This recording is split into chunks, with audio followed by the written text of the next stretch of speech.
you swear to tell the whole truth and nothing but the truth, so help you God? Is mercury toxic? Elemental mercury is toxic. Silver amalgam fillings, does it contain mercury? It does. Almost up to 50%? Yes. Mercury is a toxic substance. A lot of us have dental amalgams that contain mercury. Anywhere from 4 to 19 micrograms of mercury per day can leach out of your amalgams into your body. These amalgams release mercury vapor, which is well over 100 to 600 times higher than what the ADA estimates. 80% of it that you breathe in collects in your body. So you not only have a toxin that can do the effect, you have it placed within inches of your brain. A single filling delivers micrograms of mercury, which in mercury terms is a lot. Mercury is vaporizing from the amalgams, and you have 80% absorption through the lungs. This is a fairly dangerous scenario. If you're exposed to mercury chronically for a long period of time, then we start seeing much more serious health effects. These health effects would be damage to the central nervous system, fatigue, irritability, being very emotional, memory loss, shyness, blushing, tingling or tremors in your hands, tingling and shooting pains in your feet, anorexia. You may have gingivitis, you may have some serious respiratory problems. There are just a lot of really serious health problems associated with chronic exposure. When a woman is pregnant, we hope that she's never exposed to mercury vapor, because we know that it can pass the placenta and cause neurological problems in the unborn baby. If you're exposed to mercury, we start seeing much more serious health effects. These health effects would be chronic fatigue, double vision, couldn't sleep, depression, panic attacks, memory loss, a lowered immune system, loss of vision, chronic headaches. It is both an immediate problem in some individuals and a very long-term problem in others. I started having neurological symptoms. I didn't feel like a human being. In the deepest part of myself, I thought I was dying. People think you're crazy, and you're not crazy. You have mercury poisoning. Every human body has a genetic predisposition to handle toxicity a certain way. And there's a very strong biological reason for this. And it comes down to the individual's susceptibility. Most of this is genetic susceptibility. Certain people will get sick, will have symptoms at much lower levels of exposure than other people. They've never done any safety studies on this product. Why is it that the ADA will not tell the public that mercury amalgam is harmful? This is an amalgamator. This is the instrument that's going to mix the mercury with the other ingredients to form the amalgam filling. Keep in mind that we're taught in dental school that once they combine, the mercury becomes relatively inert at that point. So let's try this.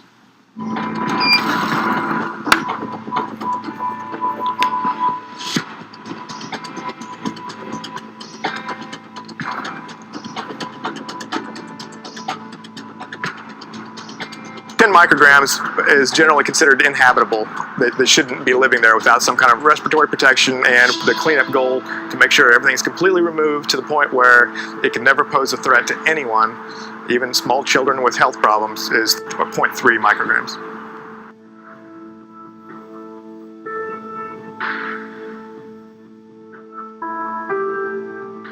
Dental schools ought to be fearful of major lawsuits because this is not a secret anymore.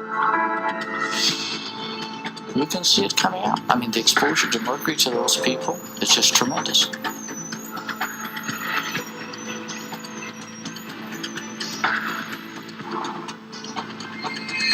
Okay, so to recap, a freshly made amalgam filling is off-gassing huge amounts of mercury vapor that exceed OSHA safety limits. And it makes total sense. Remember the amalgamator violently shaking the amalgam capsule back and forth? Well, that shaking was creating friction, thus creating heat, which is the last thing you want to do with elemental mercury. Why? Because the more you heat elemental mercury, the more mercury vapor it releases. It's simple science.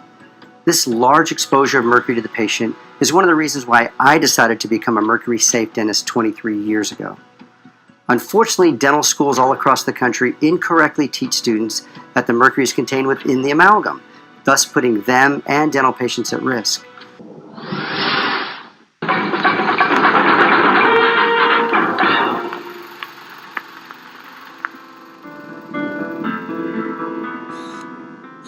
In the early 1800s, organized dentistry was still in its infancy, as there were no dental schools or licensing boards. It was common that craftsmen, such as the local barber or blacksmith, might also practice dentistry, which at the time amounted to little more than having teeth pulled or gold fillings placed in cavities. Dental mercury's introduction to the United States came in 1833 by the Krakauer brothers of France. They called it Royal Mineral Secundum, a handmade mixture of melted silver coin shavings and elemental mercury. The lower cost of this combination of mercury with another metal, otherwise known as an amalgam, enabled a larger portion of the population to afford the services of those dentists who used amalgam fillings. But a bitter controversy started brewing over the use of mercury as a restorative material, and by 1843, the world's first national dental organization, the American Society of Dental Surgeons, passed a resolution stating that the use of amalgam was considered to be malpractice. The American Society of Dental Surgeons asked members to sign a pledge never to place what the organization referred to as poison metal fillings, and those members who did use amalgam risked being expelled. And by 1856, the American Society of Dental Surgeons disbanded due to loss of membership. In its place rose the American Dental Association in 1859, which to this day continues to promote the safety of mercury fillings. The United Nations Environment Program reports that 10% of global mercury usage is for amalgam tooth fillings. This results in up to 340 tons of dental mercury journeying into the environment each year. In the United States, dentists are currently the largest users of elemental mercury. This accounts for roughly 32 tons of mercury used yearly to place amalgam restorations, otherwise known as silver fillings. Although the number of amalgams placed has decreased over the last few decades, dentists still use amalgam without precautions, so the threat of mercury exposure continues. Dental amalgam has been used in dentistry for over 150 years and was grandfathered into use by the Food and Drug Administration. Because of this, the product was not classified. In 1976, Congress passed a law mandating that the FDA classify all products which had been grandfathered into use. After 33 years of ignoring the congressional mandate to classify amalgam fillings, the FDA was sued. Charlie Brown, National Council Consumers for Dental Choice.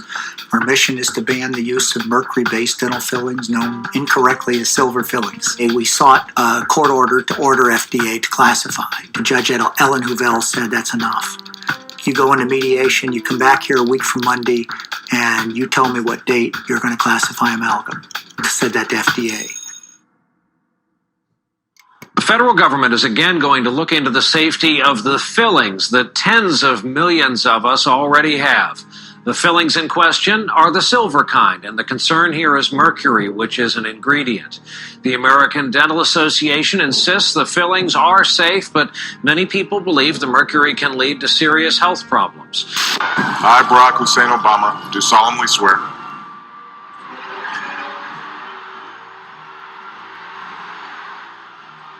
I will not back down from protecting our kids from mercury poisoning.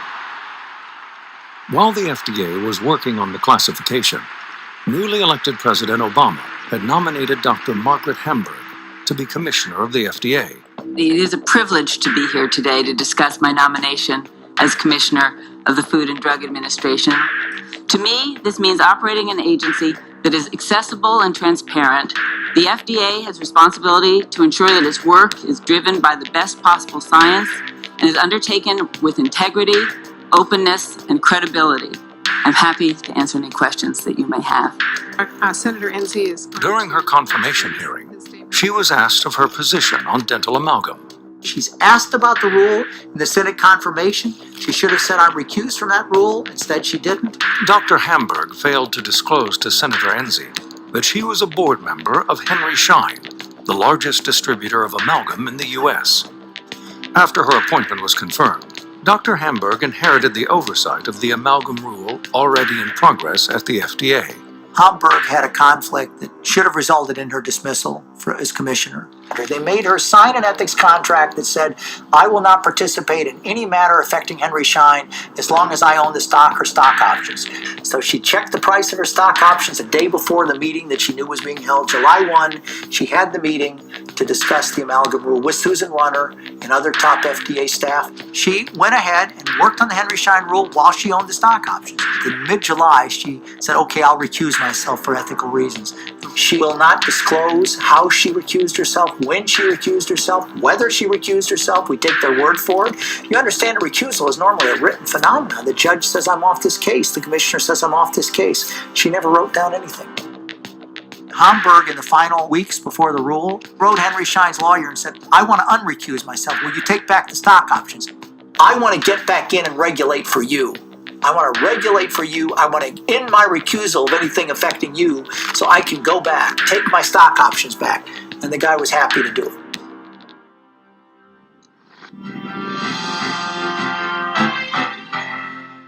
A recent study by the Food and Drug Administration found no valid evidence that amalgams are unsafe. That's great news for patients and dentists alike. The International Academy of Oral Medicine and Toxicology, a scientific organization made up of dental, medical, and research professionals, immediately started combing through the new rule and found many glaring errors, all in favor of the safety of amalgam. The petition for reconsideration challenged the FDA final rule on regulatory grounds and scientific grounds. We found 27 propositions of error, and I mean big errors, in the FDA's final rule. The public doesn't know it because the public doesn't keep up with this, but the FDA knows it. Amalgam somehow gets a free pass. I don't understand it, and I can only assume that it's political influence brought by the ADA that's causing these aberrant results. Not everyone agrees with the new Food and Drug Administration report that's out this week. It says silver dental fillings are safe. In fact, the final rule of the classification was a huge disappointment to health advocates, as it declared the mercury vapor released from amalgam fillings to be safe for anyone and everyone. With the news that there would be no constraints upon the product, Henry Schein's stock soared. Hamburg writes him the day the rule comes out and says, my friendships with Henry Schein outlasts my recusal. My friendships outlast my recusals. Schein stock jumps $1.50. July 30th, the General Counsel writes Margaret Hamburg, we are indebted to you for your work as commissioner. We are indebted to you. That's the kind of thing that happens in Washington that creates in everybody's mind that we're all corrupt up here. Well, I'm Congressman Dan Burton from the 5th District of Indiana. And when you find out that government officials who are making decisions regarding the health of the nation are doing questionable things, it only adds to the problem. People should have confidence in the government that we're trying to do the best we can for them. And if the head of the FDA has stock in a company that makes dental amalgams and they're making rulings, they should be recusing themselves. And if they don't, I think that they're guilty of criminal activity. And the reason I say that is because I am convinced, after having been the chairman of Government Reform and Oversight for 6 years and had numerous hearings on the subject, that the mercury in the amalgams does cause human neurological problems. She should not be FDA commissioner. Absolutely not. Healthcare professionals and folks all over the country are asking the Food and Drug Administration to protect and inform the public about the potential dangers of silver amalgam fillings. Those include my colleague Stacey Case. Now, we've been following Stacey's personal story for months now, telling you about her diagnosis with multiple sclerosis after a routine dental procedure. And tonight, Stacey is in San Francisco, sharing her story with the federal government. Nearly 4 years ago, I let a dentist talk me into having 4 30-year-old silver mercury fillings replaced because he said they were cracked. Your agency at the time, though, the FDA, had done nothing to warn me, an educated professional, that this was a health hazard. This is a great injustice.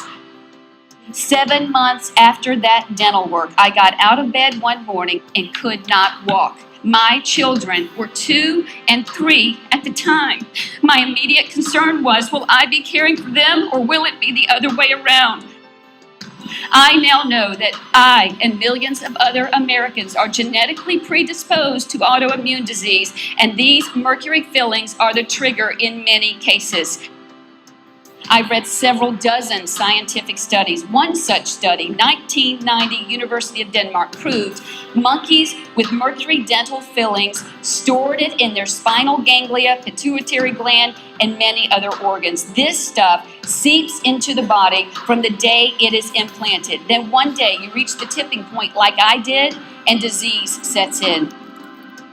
Your hand-picked scientists in 2006 and 2010 have made you keenly aware of the health risks and the disease causation. Please do not ignore them or injured consumers like me any longer. You really want to help this country get healthcare costs under control? Ban amalgam. You really want to see a cure for many autoimmune diseases? Ban amalgam. You really want to ensure American moms like me can play chase with their children in the yard? Ban amalgam. After 2 decades in the news business, I know the truth, and the truth is silver mercury fillings are causing disease, and they are making people sick, keeping them sick, so help me God. Use your power and position for good, Dr. Shuren. Leave a legacy. Please right this wrong. We've gone back and we looked at the evidence, and what I can tell you is we intend to come out with an announcement by the end of this year. Since that missed deadline, the FDA has been silent on where the ruling stands. Obviously, this has been an emotional journey, but an important one, and I just hope that my story affects change. In San Francisco, Stacey Case. Scott, back to you. We've gone back and we looked at the evidence, and what I can tell you is we intend to come out with an announcement by the end of this year. And so 2011 came and went, and sometime early in 2012, I sent an email to my contact at FDA. The response I got was, we'd love to respond. We sent our document to HHS for approval, and unfortunately, we don't have a response back yet. We sued FDA to compel them to respond to our petitions after waiting very patiently for 5-6 years. And they did so. In January of 2015, they came out with a document that completely affirmed what FDA had found in 2009, which was that mercury fillings are completely safe. We, my team, IAOMT, we were all deeply disappointed. And then we get this whistleblower document. It was a document that provided prohibitions on placing mercury fillings in tens of millions of people. What happened here? What happened? HHS came back and provided a political solution to a thorny scientific problem. HHS put the veto on this statement of policy that would have been published by FDA, but for HHS's political decision, not scientific, political decision, to not change the way the game was played. But don't be deceived, there are hundreds of peer-reviewed, published scientific studies by top authors that associate the mercury in fillings with systemic disease. And so, going forward, what are we going to do? We're going to go back to court and take this document that was issued way back in 2012 that states what FDA really thought about all this and ask the court to reinstate the 2012 document. That's our plan.